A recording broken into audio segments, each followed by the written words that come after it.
Fettet.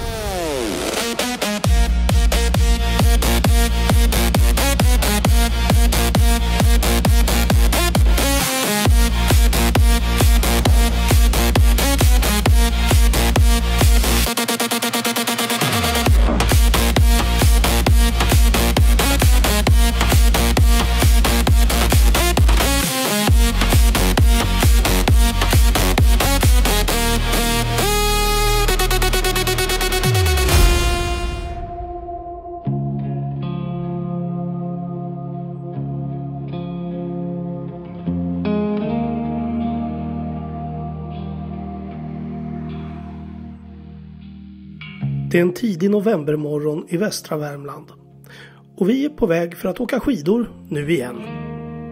Den här gången går turen till Nordens enda inomhusanläggning som finns i Oslo och heter Snö. Vi har varit uppe sedan 06.30 och vi utgick från Karlskoga i östra Värmland där mina föräldrar bor. Så vi har väl sådär 2 timmar kvar till Snö. Ja, vi har stannat i Töcksfors för vi har köpt ett sånt här paket där det ingår omklädesrum och dusch. Och vi har med oss ombyte och grejer, men vi har båda glömt att ta med handdukar. Så nu är Jessica inne här och letar efter handdukar. Så vi blir lite sena. Fanns det inga handdukar? Fan, ja. Det är bara en timme kvar till Oslo. Bara en timme kvar till Oslo. Bara en timme kvar till Oslo. Konceptet med inomhusskidåkning är långt ifrån nytt. Det finns på flera håll i världen. Ski Dubai kanske är den mest kända anläggningen i världen. Men det finns faktiskt rätt många såna här anläggningar ute i Europa. Inte minst i Nederländerna, Tyskland och Storbritannien. I Norden däremot har vi bara en och den finns i Oslo. Snö byggdes för att hantera nya klimatutmaningar och erbjuda året runt skidåkning kort och gott. Anläggningen är en del i en större satsning på en närings- och innovationskärna för vintersportrelaterad verksamhet. Snö stod klart i januari 2020. Just det, januari 2020. Timingen med covid kunde inte ha varit sämre. Och kanske delvis på grund av den olyckliga starten så har det gått trögt för Snö. Men mer om det senare.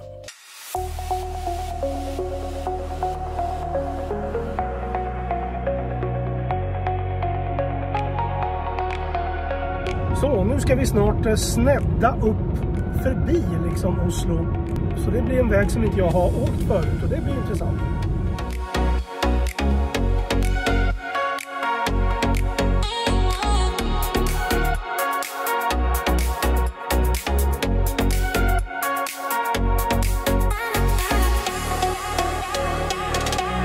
Fetvägen, definitivt på rätt väg.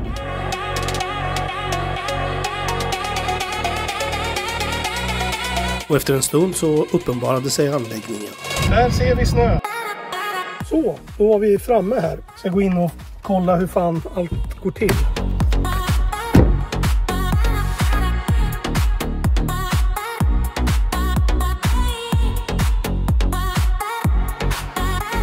Ingick det 3 timmar eller vad var det? 3 timmar parkering. Ja, okej.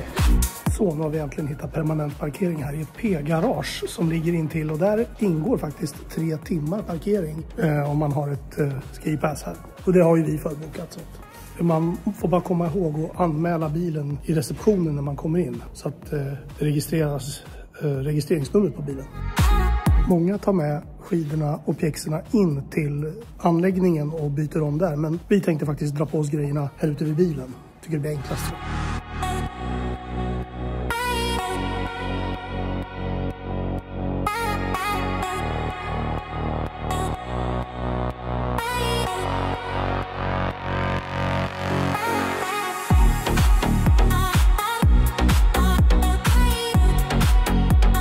Det strulade lite med våran app. Man använder en app som liftkort och den sa att jag hade fel lösenord. När jag försökte återställa lösenordet så fick jag ett återställningsmail som tog mig tillbaka till inloggningssidan. Så att, ja, lite moment 22. Men vi fick hjälp av en väldigt snäll norsk herre som jobbade där som sa att skitsamma, jag släpper in er så tar vi det där efteråt. In genom de här dörrarna och ut i anläggningen. Och gisses vad imponerande den var.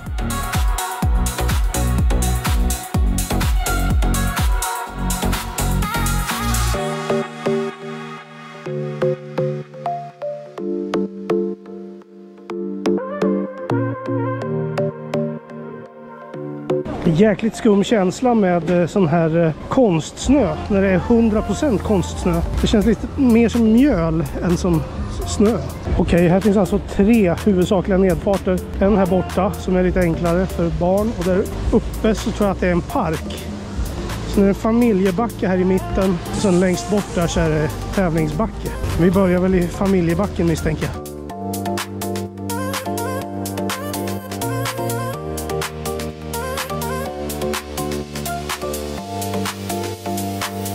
Okej, lite info så här på vägen upp i liften. Kostnaden till att börja med, ja, vi betalade 445 norska kronor var för att åka 2 timmar i anläggningen. Det motsvarar väl kanske 420 svenska kronor då, eftersom den svenska kronan i filmande stund är starkare än den norska. Men ett dagspass i anläggningen kostar inte mer än 495 kronor. Så det är en 50-lapp mer och då kan du åka hela dagen. Du får givetvis ta den här anläggningen för vad den är, men den håller ju för en dag om du vill träna. Det gör den. Längsta nedfart är 500 meter. För att sätta det i perspektiv lite så, ja, det känns väl ungefär som någon av nedfarterna i Flottsbro i Stockholm. Eller kanske den längre blå nedfarten i Hammarbybacken. Vi bjuds inte på någon våldsam fallhöjd 80 meter, men det finns rätt bra lutning i tävlingsbacken bitvis ändå. De här 505 meterna gör för övrigt att snö slår Ski Dubai som har en längsta pist på 400 meter. Så det är med ganska god marginal. Det här är en imponerande anläggning. Okej, då ska vi beta av den här anläggningen från höger till vänster. Så vi börjar med backen som är borta vid parken. Kör igenom den.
Perfekta temperaturen som vanligt i sådana här anläggningar.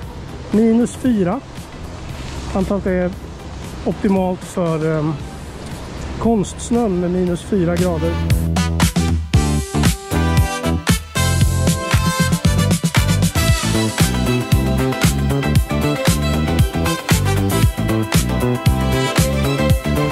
Alright, då ska vi ta mittenbacken här, familjebacken som det kallas. Och den går bland en massa stolpar så den känns allt annat än optimal, men ja, första halvan i alla fall.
Det är sjukt mycket folk här. Köerna är långa och trångt i backen.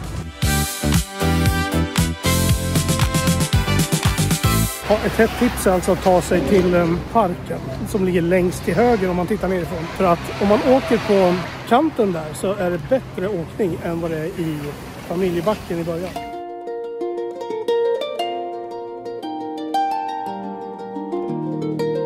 Den snötäckta arean här är 36 000 kvadratmeter och det får en ju att börja fundera. Vad kostar det egentligen att bygga en sån här anläggning? Några officiella siffror finns inte, men det finns lite olika uppgifter som cirkulerar på nätet. Någonstans mellan 500 och 800 miljoner kronor ska kalaset ha gått på. Räknar man in hela anläggningen inklusive hotell och butiker och allt runt omkring så finns uppgifter om 1 miljard norska kronor. Så det är ingen liten investering. Därför är det ju extra trist att det går trögt. Enligt det norska företagsregistret Proff så hamnade resultatet före skatt förra året på bara 32,3 miljoner kronor. Men det finns tecken på en upphämtning och att fler börjar hitta hit. Jag hoppas verkligen att den utvecklingen fortsätter för det här är en bra anläggning.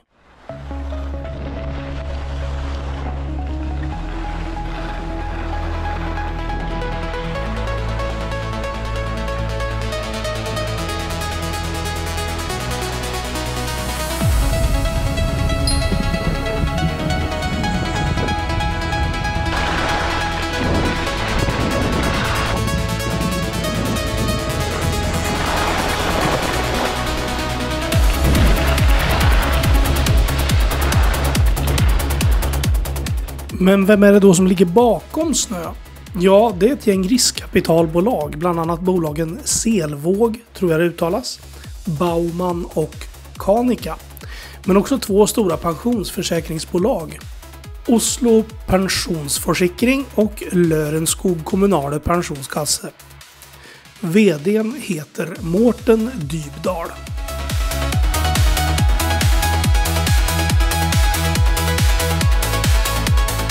Jag tycker det här är en rolig satsning och spontant känner jag att den här anläggningen har mer potential när det kommer till dagsturism. Jag vet inte hur det ser ut med marknadsföringen, men man borde kunna plocka hit fler skidsugna svenskar till exempel. Anläggningen är så pass bra att den inte bara funkar som substitut för skidbacken under sommarhalvåret utan den är rolig året om skulle jag säga. Och det är smidigt att ta sig hit. Har du inte bil så stannar pendeltågen bara några 100 meter från anläggningen och det tar 28 minuter från Oslo centralstation. Jag vill uppmana alla som tycker det här ser kul ut att åka hit för det är faktiskt värt det.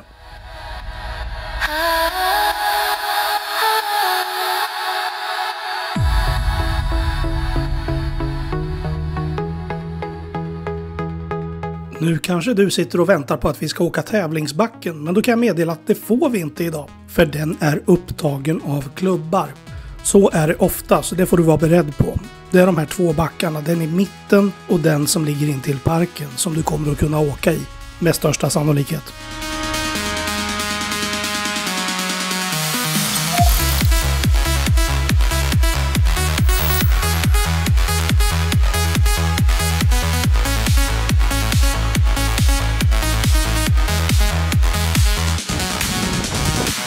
Efter en stunds åkning råkade vi få syn på den här lilla grejen.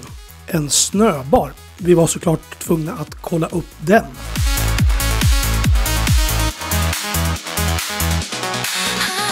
Är det öppet här eller? Ja, okej. Just när vi besökte den var det inget folk i den, men det kanske var lite väl tidigt på dagen vi var där.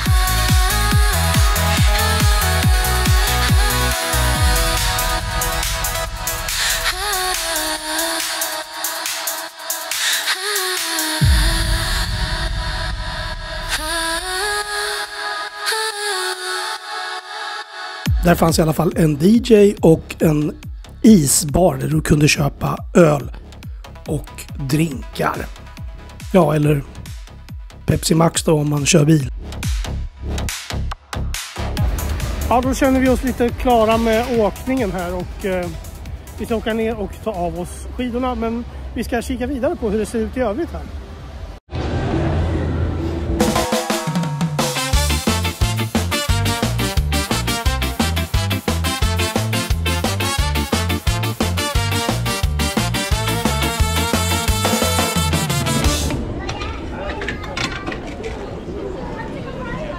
Ja, nu ska vi kika lite mer på vad som finns här. Så vi tar det våning för våning. Vi börjar på bottenvåningen här.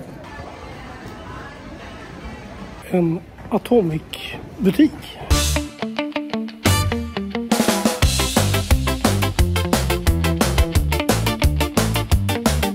Ja, vi ska inte ha några grejer här.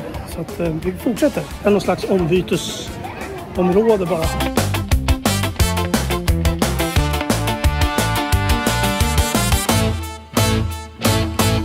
Golfsimulator har de här också.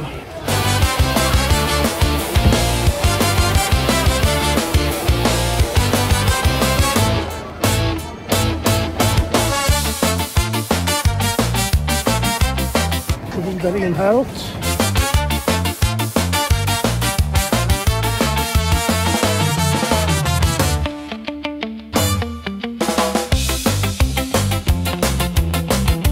Förvaringsskåp.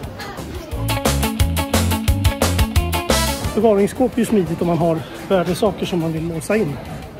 Så det är bra. Eller skorna för den delen.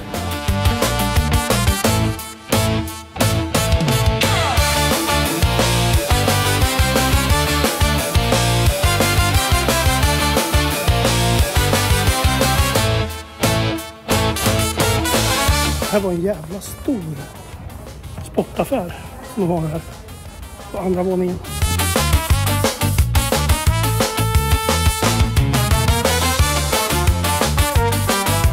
När hon ändå höll på kunde hon väl ändå ha gjort en snygg logga.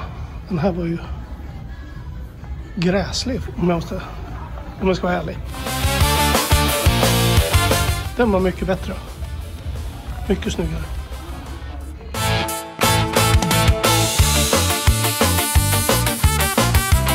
Det här är någon slags lunch, gastropub, ett gamla slitna uttryck.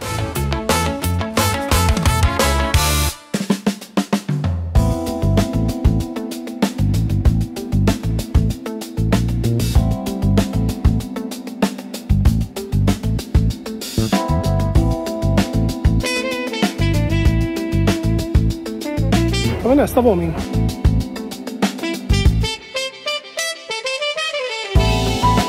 Till sportaffär. Får inte nog av dem här. Det kan vara en fortsättning på den där förra affären.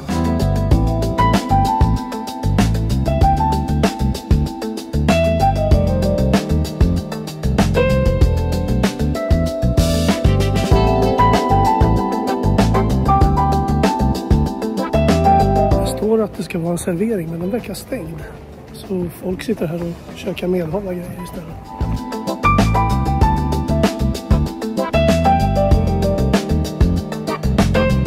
Jajamän, det fanns en till. Vågar man gå på den här? Fy fan. Hur mycket får jag om jag går över där? Aha, det är här man går in när man ska åka längdskidor. Här är ett gym.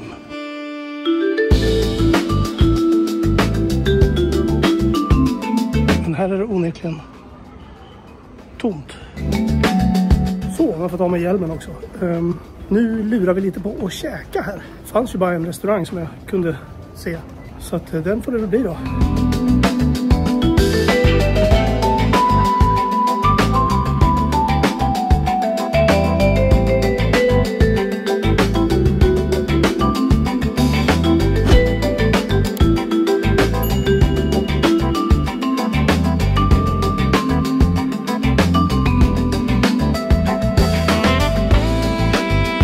Lång kö, oklart system. Jag förstår inte riktigt var man ser vad som finns att käka. För lång kö framgår inte hur man gör dåligt. Skit i. Alltså svindålig restaurang. Framgick inte hur man skulle beställa maten eller någonting. Framgick inte vad som fanns att äta. Det var en personal. Kön var enorm. Nej, vilken jävla dret. Ja, det mesta har ju varit bra här så att det var ju synd att den där restaurangen var totalt kajko.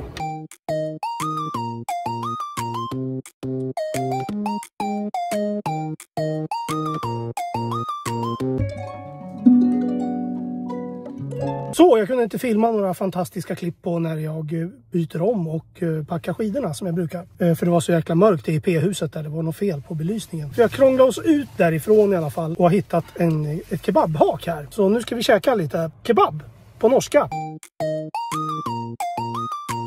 Det här ligger alltså ett stenkast från anläggningen, så det är bara att gå hit istället om man vill ha decent food.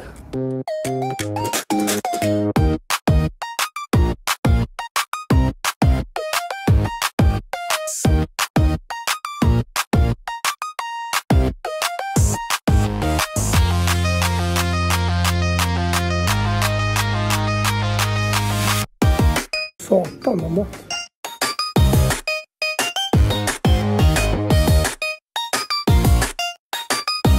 Sjukt god kebab var det här alltså.